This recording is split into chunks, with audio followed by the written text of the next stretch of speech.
तुर्की के वजीर खारिजा हाकान फिदान का इसहाक डार से नायब वजीर आजम पाकिस्तान से टेलीफोनिक राबिता। तुर्क वजीर खारिजा ने भारतीय बिला इश्तियाल जारहियत के खिलाफ पाकिस्तान से इजहार यकजहती किया, साफ साफ पाकिस्तान का साथ दिया। दरअसल विदेश मंत्रालय की प्रेस कॉन्फ्रेंस हुई और प्रेस कॉन्फ्रेंस में कर्नल सोफिया कुरैशी ने तुर्की की सारी पोल ही खोल कर रख दी। उन्होंने बताया कि पाकिस्तान की ओर से भारत के कई सैन्य ठिकानों पर हमला करने की नाकाम कोशिश हुई। पाकिस्तान ने तुर्की के कई ड्रोन समेत मिसाइलों की मदद से हमला करने की कोशिश की, लेकिन भारत के जो हथियार हैं, जो एयर डिफेंस सिस्टम है, उन्होंने उसी वक्त तुर्की के हथियारों को मार गिराया। एक बात समझनी पड़ेगी, आज की तारीख में पाकिस्तान अकेला पड़ गया है, कोई ज्यादा देश उसके साथ नहीं।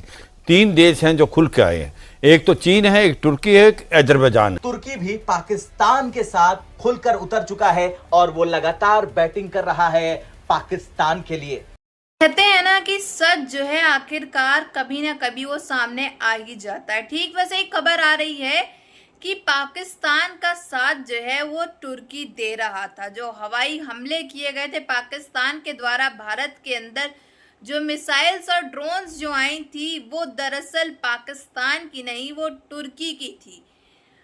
तुर्की के एर्डोगन ने पूरी तरह से पाकिस्तान का साथ दिया है और भारत पर हमला करवाया है। सारे मिसाइल्स और ड्रोन्स जो हैं वो पाकिस्तान जो उसने फेंके उसमें नाकामयाब हुआ।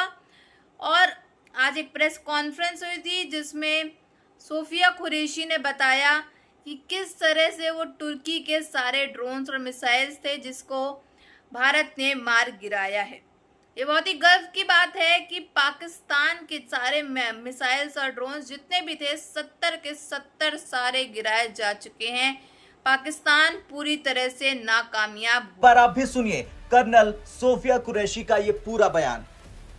इतने बड़े पैमाने पर हवाई घुसपैठों का संभावित उद्देश्य वायु रक्षा प्रणालियों का परीक्षण करना और खुफिया जानकारी इकट्ठा करना था। ड्रोन के मलबे की फोरेंसिक जांच की जा रही है। प्रारंभिक रिपोर्ट्स से पता चलता है कि वे तुर्की के असीस गार्ड सोंगर ड्रोन्स हैं। और तुर्की के राष्ट्रपति एर्दोगन पाकिस्तानी भाइयों की सलामती की दुआ कर रहा था।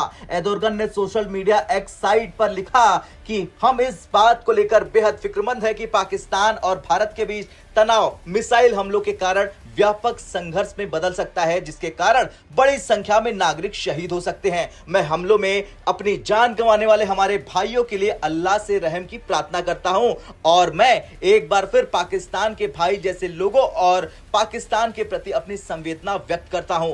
इनकी कैपेबिलिटी तो भारत के लोग थोड़ा समझते हैं, बड़ा मुल्क है, उस सुपर पावर बनने की वो रहे, कुछ लोग कहते हैं हो गया ऑलरेडी।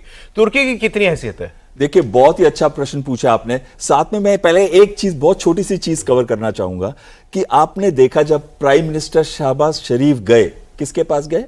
एनवॉय के पास, उनके एम्बेसडर के पास, दोनों चीन और टर्की के।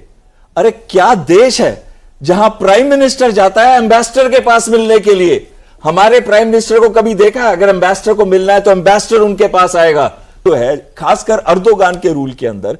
अभी थोड़े दिन पहले आपने सुना था कि 6 से 7 जहाज लैंड किए। यह भी बात आई थी कि उन्होंने मैन पैड्स, ATGMs और TB2 जो कि उनका ड्रोन है, बड़ा पॉपुलर ड्रोन है, वो उन्होंने उसको दिया है। मैं कहता हूं कि पहले इनका पाकिस्तान के साथ काफी अच्छे मिलिट्री रिलेशंस थे और इन्होंने इनका जो अटैक हेलीकॉप्टर है उसको बेचने की भी डील साइन हुई थी, लेकिन वो फिर डील फॉल थ्रू कर गई थी, तो वो उसके बाद उन्होंने फॉलो थ्रू नहीं की।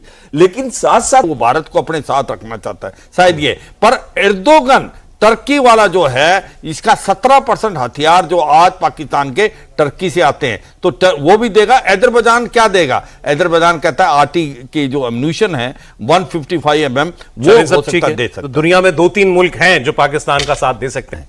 चीन क्या हेल्प करेगा? ये सच्चाई है। चीन आउट ऑफ वे जाके उसको काफी मदद करेगा, हथियार भी देगा, एम्यूनिशन भी देगा, जो चीज़ वो दे सकता है, क्योंकि 87% जो लास्ट 5 साल में हथियार चीन पाकिस्तान के पास आए वो चीन ओरिजिन के। जितनी भी मिसाइलें हैं ये पुरानी चीन की हैं, इनके नाम बदल के पाकिस्तान इस्तेमाल कर रहा है। तुर्क वजीर खारिजा का इलाकाई सलामती की बिगड़ती हुई सूरत हाल पर तशवीश का भी इजहार। दोनों रहनुमाओं में सूरत हाल पर राबिते बहाल रखने पर इत्तेफाक हुआ।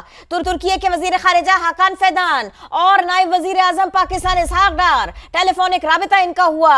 दोनों रहनुमाओं में सूरत हाल पर राबिते बहाल रखेंगे, गुफ्तगू करेंगे, इस सिलसिले को देखते रहेंगे, इस सिलसिले में सारी खबरें शेयर करते रहेंगे, मालूमात शेयर करते रहेंगे। इस सारे के सारे मामले के ऊपर इत्तेफाक हुआ। उनको लग रहा है कि किसी भी वक्त भारत के टैंक अंदर आ सकते हैं, किसी भी वक्त भारतीय फौजी अंदर घुस सकते हैं और हमारे इलाके पे बैठ जाएंगे, फिर उनको निकालना बड़ा मुश्किल होगा। यार ये अच्छा नहीं लगता कि क्रिकेट चल रही है और भारत में जंग हो रही है। देश हमारा जंग की हालत में और हम क्रिकेट खेलेंगे? नो। वहां से घुसने की कोशिश कर रहे थे, सीमा सुरक्षा बल तैनात थी, ठोकी गोली, साथ लेटा दिए भाई। ये पाकिस्तानी है, 4-5 दिन के अंदर बाप बाप चिल्लाने वाले हैं। हल करते हैं, वो वहां पे तो नहीं रहते जहां पे गोलियां चल रही हैं, या वहां पे नहीं रहते जहां पे ऑपरेशंस हो रहे होते हैं, क्योंकि या तो आप इंस्टाग्राम की रील बना लो या आप गोली मार दो, दोनों में से एक ही चीज हो सकती है, राइट? इसलिए क्या होता है कि लड़ाई में जब दो फोर्सेस क्लैश करती हैं, कहीं पे भी क्लैश होता है, तो there is a lot of confusion and it is natural. तो आपके पास काफी ऐसी खबरें आएंगी जो पाकिस्तान की तरफ से डिसइंफॉर्मेशन होगा, आप उसको विश्वास मत करना, बिल्कुल भरोसा मत करना आप इस चीज पे। आपको बताएं, तुर्की के वजीर खारिजा हाकान फेदान का इसहाक डार से राबिता हुआ, टेलीफोनिक राबिता हुआ। वजीर खारिजा तुर्की ने भारतीय बिला इश्तियाल जारहियत के खिलाफ पाकिस्तान से इजहार यकजहती किया।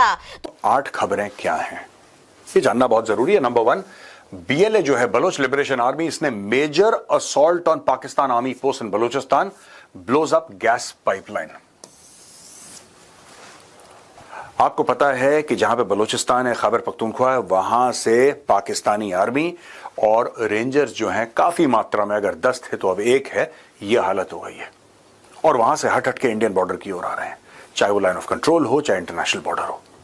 ये देखते हुए कि वहां पे कोई बैठा नहीं है, क्योंकि इलाका ऐसा है, किसी ने सोचा नहीं था कि वहां पे जाएगा कौन, राइट? कभी किसी ने ऐसा नहीं सोचा था। लोग का ठीक है, पाकिस्तान के साथ एक डील हो गई है, पाकिस्तान के साथ शिमला एग्रीमेंट हो गई है 1972 में, हमने भी नक्शे साइन कर दिए, उन्होंने भी नक्शे साइन कर दिए, अब वो अपनी बात रखेंगे, हम अपनी बात रखेंगे, ये कॉन्सेप्ट था। पाकिस्तान ने क्या करा बड़े स्मार्टली कि सियाचिन ग्लेशियर के लिए लोगों को, यानी कि विदेशियों को, गोरों को, फिर वो चाहे वो ऑस्ट्रेलिया के थे या फिर उतरे, वहां से हम उसको ले जाएंगे। आइडिया ये था पाकिस्तान का कि जब हजारों लोग चले जाएंगे सियाचिन ग्लेशियर हमारी परमिशन से, हमारी तरफ से, देखिए एक तो इंडिया का एक्सेस है, एक पाकिस्तान का एक्सेस है, तो स्कर्दू साइड से, जो कि Pakistan occupied Kashmir, Gilgit Baltistan, that entire area ना, वो समझ रहे हैं आप जो मैं बता रहा हूं, वो इलाका जहां पे आज की तारीख में भी पाकिस्तान की फौज नॉट ऑन ग्लेशियर, ग्लेशियर के नीचे, राइट, ग्लेशियर के बिल्कुल नीचे वहां पे बैठी है पाकिस्तान की फौज। तो वहां से बोला, और बलूचिस्तान में पाकिस्तानी आर्मी पोस्ट को पाकिस्तानी आर्मी हट गई। आप समझ रहे हैं, वहां पे वैक्यूम क्रिएट हो गया, वैक्यूम क्रिएट हो गया, वहां पे बलोच आके बैठ गए। वही चीज पॉइंट नंबर 2 में देखिए, तहरीक तालिबान पाकिस्तान। एक बहुत बड़ी खबर सामने निकल के आ रही है कि एर्डोगन ने पूरी तरह से पाकिस्तान की मदद करी है। दरअसल मदद ये करी है, प्रेस कॉन्फ्रेंस हुई है एक आज, जिसमें एक विदेश मंत्रालय के द्वारा, जिसमें सोफिया कुरैशी ने बताया कि किस तरह से जो पाकिस्तान ने जो हमला भारत में किया था, हवाई हमला जिसमें ड्रोन्स मिसाइलें आई, वो सारी की सारी तुर्की की थी। पाकिस्तान जो है इस समय तुर्की के साथ है, यानी तुर्की जो है वो पूरी तरह से पाकिस्तान का इस समय साथ दे रहा है और भारत पर हमले कर रहा है।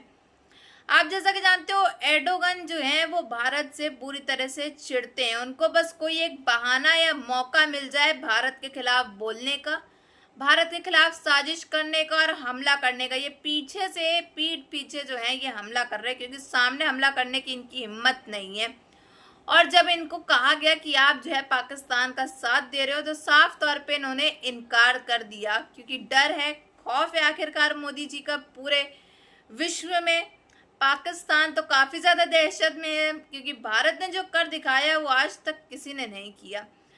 नरेंद्र मोदी जी ने जो करके दिखाया है वो आज तक कभी नहीं हुआ। और ये जंग जो है वो पूरी तरफ से भारत के सपोर्ट में नजर आ रही है। जिस तरह से पाकिस्तान के द्वारा जितनी भी मिसाइलें और ड्रोन गिराई गई हैं भारत के अंदर, सब नाकामयाब दिखाई दी। सारी की सारी मिसाइलें जो हैं वो मार गिराई गई और भारत ने भी पहलगाम हमले का अच्छे से जो है रिवेंज ले लिया है पाकिस्तान से। वहीं शहबाज शरीफ इस समय काफी ज्यादा बौखलाया हुआ है कि कैसे हमारे जो ड्रोन से मिसाइल्स ये नहीं गिर रहे हैं, हम नाकामयाब कैसे हो सकते हैं। पूरे आवाम और पाकिस्तान की आवाम जो है इस समय खुद ही के प्रधानमंत्री पर ठिठोलियां उड़ा रही हैं, हंस रही हैं कि भाई तुम भारत से जंग हार जाओगे, मान लो बात, जंग लड़ने का कोई फायदा नहीं है। लेकिन तब भी ये जो है नाकामयाब होने बाद भी ये लोग जुटे हुए हैं और अपनी बेइज्जती करवाए पड़े हैं पूरी विश्व भर में। अब जो है भारत जो है वो तुर्की को भी नहीं छोड़ेगा क्योंकि वो पाकिस्तान का साथ दे रहा है। ये बहुत बड़ी बात है। तो इन सब में आपकी क्या राय है, ये जरूर बताइएगा।